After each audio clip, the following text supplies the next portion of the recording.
Hai guys, kembali lagi bersama kami di podcast Asmi on IBM Asmi. Jadi bersama saya Julia Tiwa sebagai host di episode kali ini. Episode kali ini kita akan berbicara tentang organisasi kampus dan pada kesempatan kali ini kita kedatangan tamu spesial nih. Tentunya masih dari mahasiswi IBM Asmi. Langsung aja kita sapa ya. Halo Kak, Halo. boleh kenalin nggak Kak ke teman-teman? Oke. Perkenalkan, nama saya Kartika Dewi Puspaningrum, biasa dipanggil Kartika. Saya jurusan Ilmu Komunikasi dan saya juga menjabat sebagai Ketua BEM di Organisasi Badan Eksekutif Mahasiswa. Oke, Kak Tika gimana nih kabarnya hari ini? Alhamdulillah baik. Baik ya, masih semangat dong hari ini. Semangat terus dong. Kan Oke. spesial nih buat podcast. Iya banget. Asmi. Jadi langsung aja kali ya kita mulai tanya-tanya Kak Tika hari ini. Udah siap Kak untuk ditanya-tanya hari ini? Siap. Kak Tika kalau boleh tahu, Kak Tika sekarang kesibukannya apa ya? Aku masih mahasiswa aktif di semester 8 kan, dan gak cuma aktif di bangku kuliah, aku juga aktif di organisasi. Jadi saat ini kesibukan aku ngurusin proker-proker organisasi. Kak Tika berarti kuliah di Asmi udah berapa lama ya? Berapa lama ya? Dari tahun 2019 sampai 2023 nih sekarang. Berapa tuh? Berarti udah Udah semester 4 tahun ya, semester 8. Wah, udah semester 8. Doain ya guys, sebentar lagi lulus. Amin, semoga skripsinya lancar. Semua dipermudah ya Kak ya. Amin. Ketika kalau boleh tahu, ketika sebelum jadi ketua BEM di BEM Asmi, sempat jadi ketua organisasi di tempat lain nggak? Mungkin waktu masih sekolah atau organisasi yang lain? Aku nih, aku sempat organisasi pertama itu di SMP. Jadi waktu SMP itu aku ikut OSIS kan. Nah, di situ pas pertama aku jadi OSIS dan aku langsung jadi ketua. Rada shock juga kan, belum pernah jadi anggota terus langsung jadi ketua OSIS ya? Gitu kan. Cuman ya udah jalanin aja kan, mungkin emang ya udah jalanin kayak gitu. Terus di SMK aku nggak ikut tuh di sekolah, tapi aku ikut di rumah Karang Taruna. Nah, di Karang Taruna tuh ya aku coba macam-macam gitu kan, jadi sekretaris pernah, jadi ketua pelaksana pernah, jadi wakil ketua juga pernah. Nah, waktu di kuliah ini pertama semester 1 tuh aku sempat ikut KPUM gitu, Komisi Pemilihan Umum Mahasiswa. Di sana tuh aku jadi divisi humasnya. Nah, setelah dari KPUM ini aku lanjut tuh jadi BEM. Nah, di BEM aku langsung jadi ketua komunikasi dan informasi di situ. Terus setelah jadi ketua komunikasi dan informasi Kominfo, aku lanjut ke periode berikutnya dan sekarang jadi ketua BEM gitu sih. Berarti udah berpengalaman banget ya kalau di urusan perketua-ketuaan kayak gini. Ya bisa dibilang gitu, tapi masih banyak belajar juga sih. Pasti sebelum jadi ketua BEM dan sesudah itu pasti ada aktivitas yang berbeda atau yang berubah. Pastinya dong. Pasti dong. Boleh ceritain nggak sih gimana apa aja aktivitas yang berubah setelah ketika menjadi ketua BEM? Oke, jadi sebelum aku jadi ketua BEM, biasanya kan aku kalau kuliah nongkrong nih gitu kan.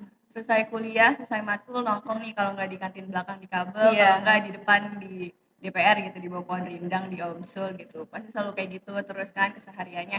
Terus semenjak ikut organisasi jadi berubah banget tuh yang tadinya kelar kuliah nongkrong jadi kelar kuliah rapat jadi ya.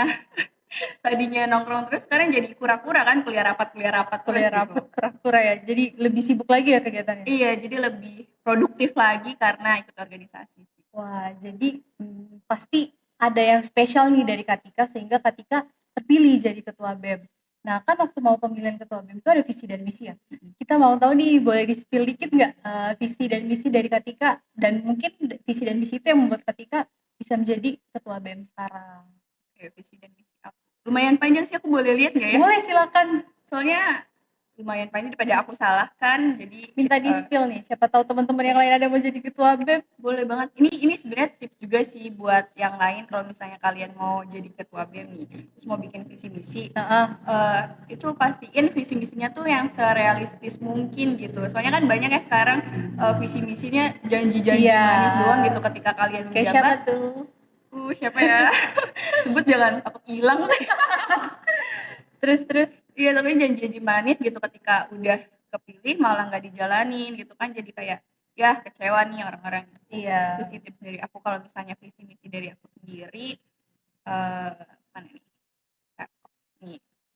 Waktu itu visi dan misi aku nih, visinya mewujudkan BEM yang independen, positif, aspiratif, kreatif, dan profesional sebagai acuan dan tujuan besar bagi Ormawa dan mahasiswa. Terus misinya itu sendiri meningkatkan serta memotivasi seluruh mahasiswa agar terlibat internal maupun eksternal, terus meningkatkan kualitas, menampung aspirasi secara adaptif dan inovatif, menciptakan suasana internal BEM yang menyenangkan, dekat, dan apresiatif melalui peningkatan program kerja yang profesional. Dan alhamdulillah visi misi aku juga udah berjalan sesuai tujuannya Sesuai gitu. ya. Iya, Jadi nggak alhamdulillah. janji manis. Betul ya. banget. Tuh guys, tips dari Katika buat visi misi yang realistis. Jangan hanya Jadi kita harus action gitu, nggak cuma omong doang nggak cukup, kita harus ada action kan. setuju. Jadi Katika tuh waktu itu setelah nyalonin jadi ketua BEM, hal apa sih yang membuat Katika itu yakin kalau Katika itu bisa kepilih menjadi ketua BEM pada saat Oke. itu? Jadi yang membuat aku yakin nih Iya. jadi ketua BEM.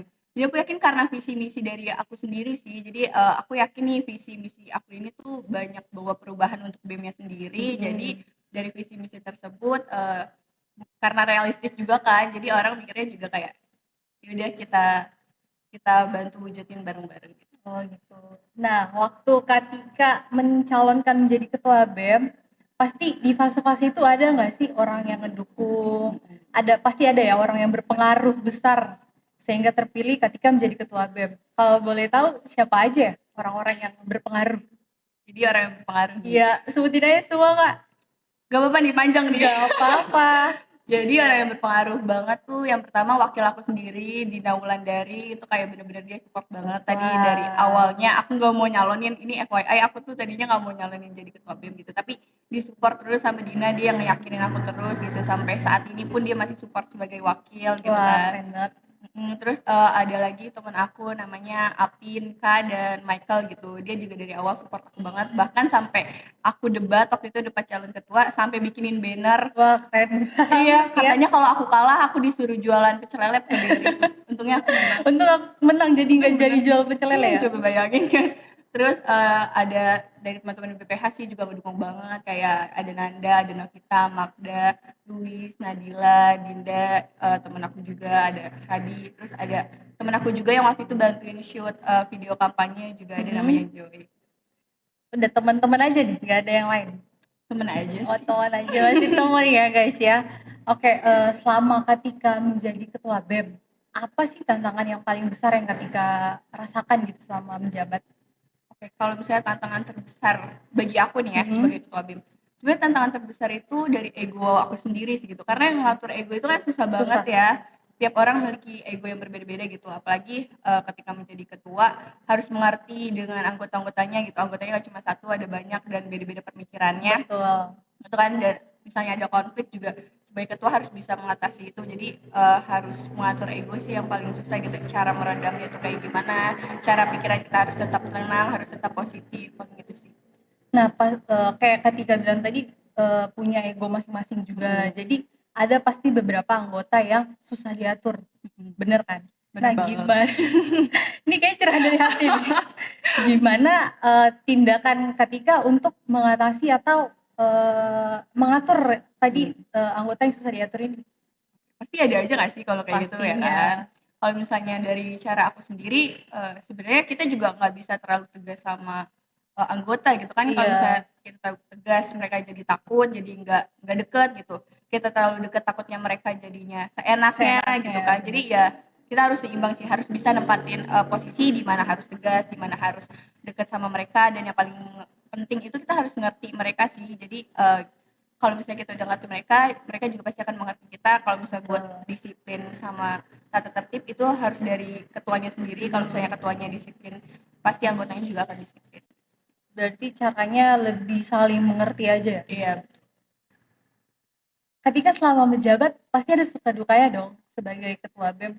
Boleh dikasih tahu nggak ke teman-teman suka dukanya menjadi ketua BEM itu apa aja sih? Suka duka banyak banget sih pasti. Banyak ya kan. Suka apa duka nih?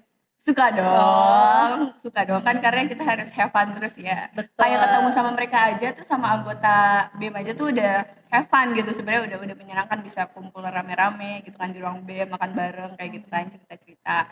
Terus buat proker juga itu have fun banget sih, maksudnya benar-benar ngerasa seneng banget, bangga banget gitu sama anggota BEM ketika mereka bisa melakukan proker itu gitu, proker yang berjalan. Cuman dukanya itu ya di prosesnya gitu kan, pasti setiap proker itu kan ada prosesnya. Nah di perjalanan proses ini sebenarnya duka yang tadinya susah untuk nyari dana gitu kan, pasti bakal pasti. dialamin setiap organisasi kayak gitu. Terus pasti bakal ada aja masalah internalnya gitu, entah dari internal sendiri atau dari eksternalnya gitu, pasti bakal ada aja mungkin dukanya di situ. Tapi dukanya ini juga nggak yang seburuk itu kok sebenarnya gitu, masih lebih banyak sukanya daripada Masih banyak dukanya. sukanya ya. Jadi lebih berasa membangun rasa kekeluargaan ya kalau di organisasi. Iya bener, jadi kebangun banget sih gitu, dan kita bisa ngelewatin dukanya juga bareng-bareng karena Bareng-bareng. kita keluarga gitu.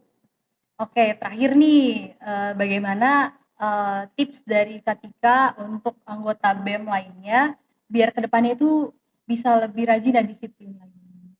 Oke, kalau untuk rajin dan disiplin, kita sebenarnya harus tanamin dulu sih di mindset kita gitu. Namanya organisasi, apalagi bereksekutif mahasiswa ini kan nggak dibayar gitu ya. Jadi kayak emang harus dari jiwanya sendiri gitu yang punya keinisiatifan gitu kan. Jadi itu harus ditanamin paling utama gitu. Nah, untuk rajin dan disiplin juga kalian tuh ngejalaninnya harus secara ikhlas dan harus fun sih. Sebenarnya kalau misalnya kita ngerasa diri kita fun, pasti bakal berjalan terus gitu, bakal jadi Lancar rajin gitu, semuanya. iya kan. Jadi ikut organisasi itu bukan karena prokernya, tapi karena temennya yang fun gitu, itu kan jadi membuat kita jadi lebih semangat gitu iya, kan, benar. bener kan. Terus kalau misalnya prokernya ditambah dengan yang kreatif dan inovatif, itu juga lebih kita semangat gitu kan untuk ke kampusnya. Apalagi kalau misalnya dari kampusnya sendiri juga support banget organisasinya, kan itu pasti lebih membuat kita rajin ya, betul kan? Betul banget Katika. Untuk di ASMI sangat mendukung banget kan? Sangat mendukung. Sangat Setiap mendukung. proker kegiatan sangat didukung. Sangat.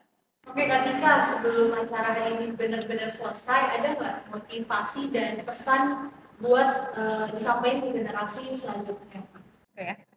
Jadi kalau misalnya untuk pesannya sendiri untuk anggota BEM berikutnya, kalian harus banget join BEM karena di BEM itu banyak banget pengalamannya, gimana cara kalian menahan ego kalian, cara pola pikir kalian, gimana cara kalian menyelesaikan masalah, terus membuat proker, planning, dan bertemu orang banyak, itu banyak banget pengalamannya. Terus sedikit cerita, kemarin pas aku interview nih Julia, dan pas interview itu aku benar-benar ditanya tentang organisasi, dan ternyata itu berpengaruh banget gitu. Jadi bermanfaat banget dia buat kerja nanti gitu. Selain pengalaman, kita juga bisa dapat relasi gitu dari organisasi. Relasinya tuh bakal luas banget guys.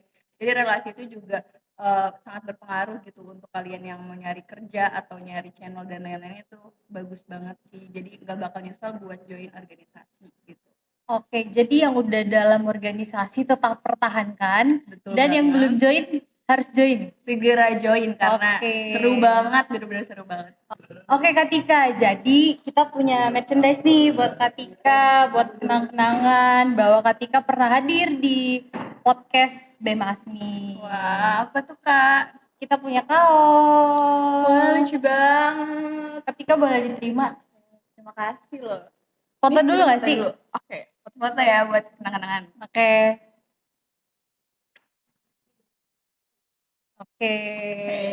Ini dibungkus lagi nih. Pakai tote bag. Nggak perlu, ini aja. Oh ya udah.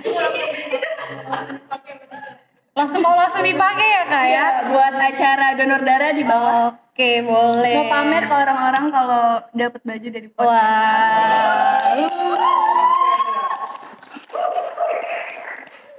Oke guys, jadi keseruan hari ini udah selesai. Kita udah sampai di akhir episode. Terima kasih buat teman-teman yang udah mau nonton episode kali ini, dan buat teman-teman yang nggak mau ketinggalan episode seru lainnya, jangan lupa like, komen, dan subscribe channel BEM IBM ASMI. Oke, terima kasih Katika buat waktunya. Semoga kita bisa ketemu lagi di lain kesempatan, tanya-tanya lagi. Katika sehat selalu ya. Terima kasih juga buat podcast ASMI udah ngundang aku gitu. Semoga podcast ASMI terus jalan. Amin. Banyak episodenya. Amin. Banyak yang nonton dan peminatnya. Amin. Oke, terima kasih Katika. Terima kasih semuanya. Bye.